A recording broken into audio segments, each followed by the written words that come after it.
Manish, I believe we are connected and you can hear me now?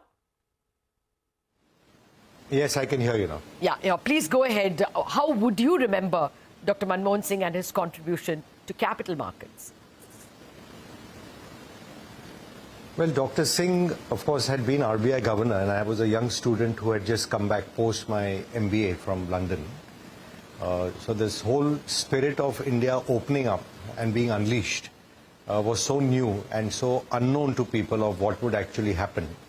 And even though I was a young chap, people just assume because you've been to London and he's from London and so on and so forth. We quickly coined this term of what we call the era of brains and brands is here.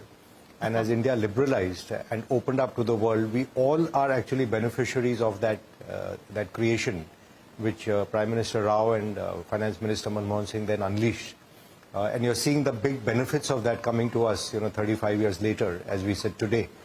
And his career to me actually bookends my own career in a way, that I started as a young student benefiting from him.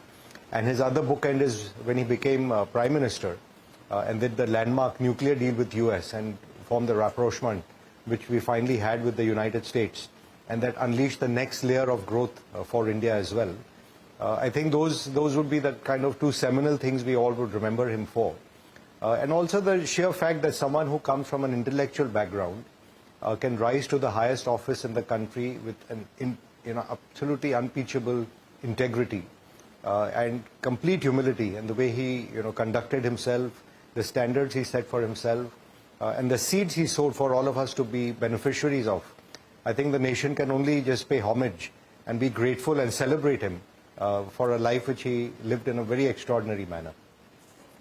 That's extremely well summarized, Manish Chokhani. Thank you very much indeed for joining us and putting it so beautifully. Thank you. He was the creator of the middle class, of which we became members, the creator of the investor class, from which we all have benefited, and for which India is now renowned as one of the biggest and perhaps the deepest stock markets, and it's able to extend this wealth management to larger and larger sections of the population.